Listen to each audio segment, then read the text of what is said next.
Ya. Berdiri. Beri salam. Assalamualaikum warahmatullahi wabarakatuh. Waalaikumsalam warahmatullahi wabarakatuh. Selamat pagi. Selamat pagi, Pak. Ya, salam Pancasila. Salam semangat Pancasila. Baca dulu keadaan kelasnya, mudah-mudahan selalu terkontrol dengan baik.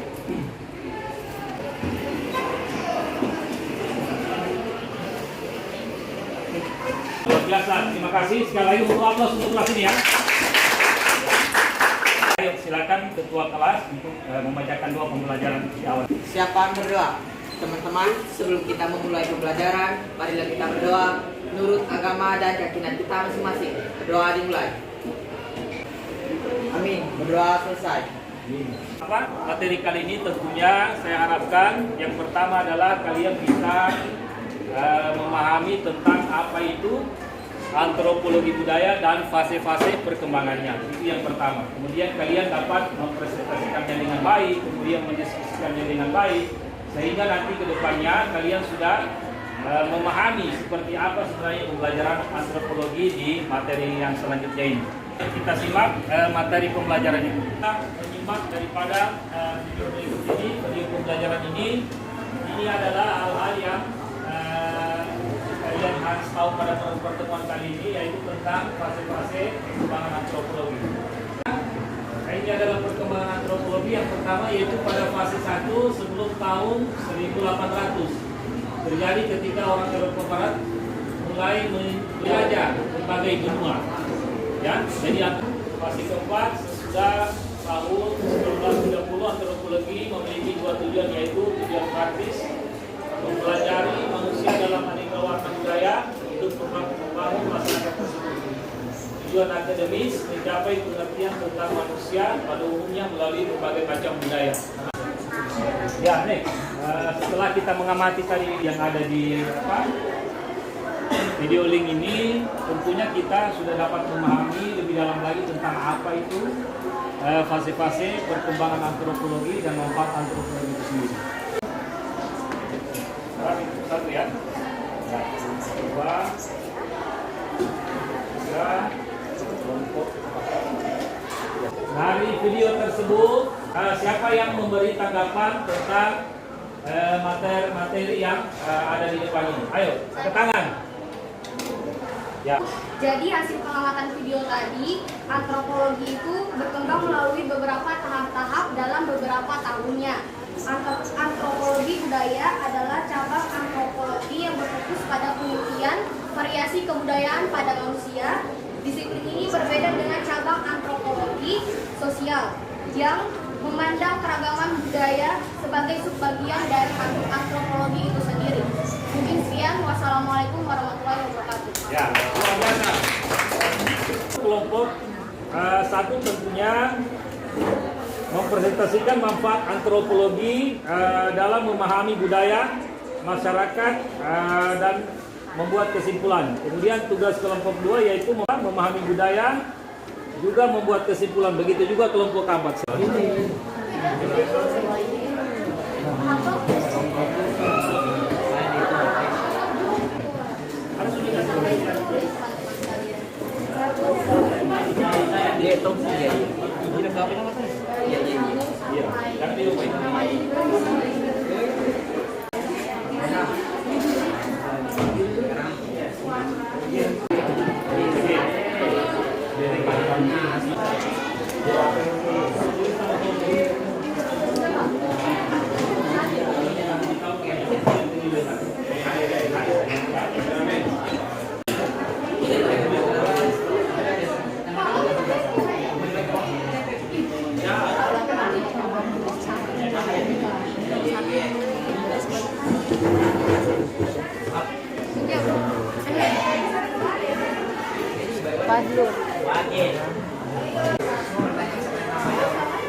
Sisa waktu ya 7 menit. Ayo.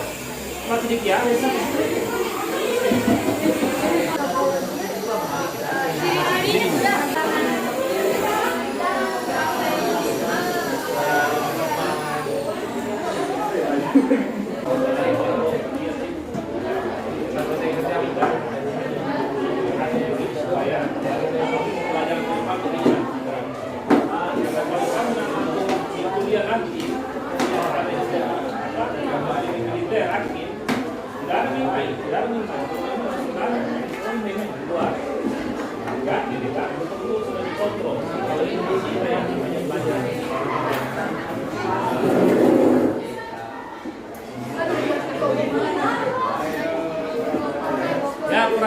waktunya sisa 4 menit. Ayo cepat.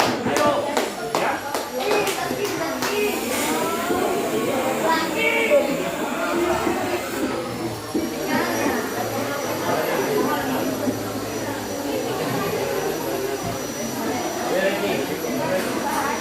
Wih.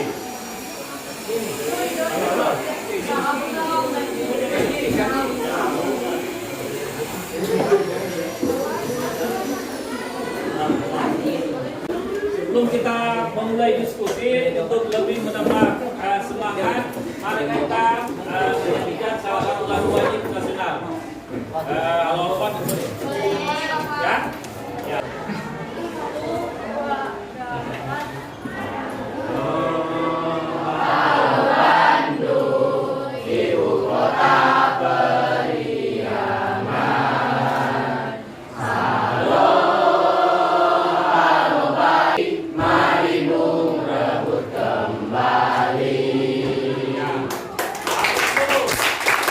Tradisi yang berlaku pada tiap-tiap fase tersebut, yaitu pada masa ini awal abad ke-20 dikenal juga dengan abad keemasan bangsa-bangsa Eropa. Bangsa Eropa melakukan tradisi yang menyerupai negara-negara jajahannya. Hal ini disebabkan karena mereka telah berhasil memperoleh kekuasaan mutlak atas sumber daya alam di wilayah di luar Eropa. Tujuan bangsa Eropa dalam mempelajari bangsa-bangsa jajahan adalah memahami karakteristik masyarakat, adat istiadat, dan tradisinya. Contoh negara Belanda yang meniru tradisi masyarakat Jawa Indonesia dalam hal cara berpakaian, gaya makanan daerah, dan sebagainya. Saya Pak Luraman, perwakilan dari kelompok 4 akan mempresentasikan tentang fase keempat, nama tradisi. Etnis pribumi banyak yang menggunakan pakaian ala Eropa seperti celana panjang, setelan jas, dan rambut dikuncir. Yang kedua, sarung dan kebaya digunakan kaum wanita untuk acara resmi seperti pernikahan. Ciri-cirinya, yang pertama, meluasnya sikap anti-kolonialisme setelah Perang Dunia II. Sikap ini bermula dari ulah bangsa kolonial sendiri. Yang kedua, terjadi perebutan daerah negeri jajahan agar semakin mudah memperoleh bahan baku industri. Pada fase kedua, pada fase ini merupakan antropologi bertujuan akademis, yaitu mempelajari masyarakat, kebudayaan, dan masyarakat primitif dengan maksud untuk memperoleh pemahaman tentang tingkat-tingkat sejarah penyebaran kebudayaan manusia. Fase pertama terjadi sebelum tahun 1800, yaitu tradisi yang dijumpai pada fase ini antara lain kebudayaan di Afrika yang mewajibkan setiap gadis dewasa untuk melebarkan bibirnya, kemudian menjulurkan bibir ke dagu hingga 5-10 cm. Setelah dijulurkan, maka pemimpin tradisi tersebut akan memasukkan sebuah benda berupa tanah kering menyerupai piringan kecil. Peranan ilmu antropologi pada fase ini yaitu dalam perjalanan para penjajah Eropa, mereka dengan cermat memperhatikan setiap kejadian yang ada di sekitar wilayah persinggahan, terutama tradisi, adat istiadat, dan kebudayaan setempat. Pertanyaan saya, apa tujuan para penjajah saat itu mengelilingi negara-negara lain? Sekian pertanyaan saya. Wassalamualaikum warahmatullahi wabarakatuh. Selain bertujuan untuk mempelajari masyarakat dan tradisi setempat, dari hasil pengamatan kami bahwa tujuan bangsa Eropa yaitu juga ingin menguasai daerah jajahannya agar dapat memperoleh hasil bumi berupa rempah-rempah yang ada di daerah jajahannya. Apakah pada fase kedua tersebut antropologi sudah dapat memberikan pengaruh terhadap perubahan gaya hidup masyarakat? Silakan. Ilmu antropologi sudah jelas memegang peranan dalam terjadinya perubahan gaya hidup masyarakat. Ya. Tulisan-tulisan hasil pengamatan terhadap penyebaran budaya manusia telah dapat membantu masyarakat dalam mengenali juga memahami tingkat-tingkat sejarah, penyebaran budaya serta tradisi yang berlaku di tiap-tiap daerah. Sehingga hal itu yang menyebabkan terjadinya perubahan terhadap perilaku masyarakat. Apa hubungan sejarah kemerdekaan Indonesia dengan fase keempat yang Anda jelaskan pada kelompok Anda? Melihat dari tahun terjadinya dan ciri-ciri fase keempat, kami menyimpulkan bahwa pada masa ini Indonesia merupakan salah satu negara yang dijajah oleh bangsa Eropa yang kemudian mulai bangkit melawan penjajah dengan mengambil sikap anti-kolonial sehingga terjadilah perlawanan terhadap negara-negara penjajah.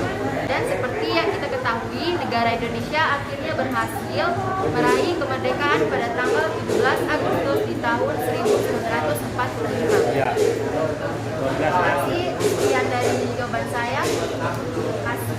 Apa yang menjadi ciri paling menonjol pada perubahan gaya hidup atau perilaku manusia di fase ketiga ini? Ciri yang paling menonjol terlihat pada gaya berpakaian masyarakat. Masyarakat pada fase ini negara-negara Eropa seperti Belanda pada saat itu meniru gaya berpakaian bangsawan tanah Jawa, mulai dari penataan rambut, setelan kerajaan Jawa, hingga hidangan kerajaan.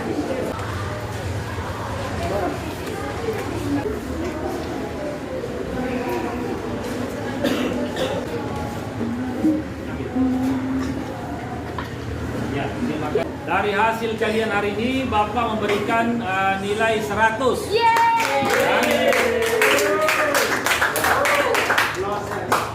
Kemudian kelompok 2 juga dengan hasil dan tulisannya jelas ini ya, sangat baik, mendapatkan juga nilai 100.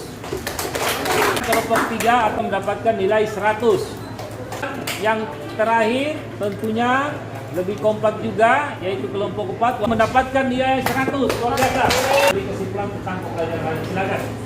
Bahwa antropologi budaya adalah suatu ilmu yang mempelajari tentang manusia, mulai dari kebudayaan, kegiatan sosial, dan cara berbahasa yang berkaitan dengan manusia, serta dalam perkembangan ilmu antropologi melalui beberapa tahapan atau fase-fase perkembangan. Sekian kesimpulan dari saya, terima kasih. Ya adalah bagaimana kita bersama merefleksikan pembelajaran ini. Silakan siapa yang bisa merefleksikan. Refleksi pada pembelajaran ini atau terima kasih atas pembelajaran hari ini yang menurut saya dilakukan dengan metode ajar yang menyenangkan dan juga penuh semangat sehingga memudahkan saya dalam memahami materi pada hari ini. Sekian, terima kasih. Assalamualaikum warahmatullahi wabarakatuh. Ya, luar biasa.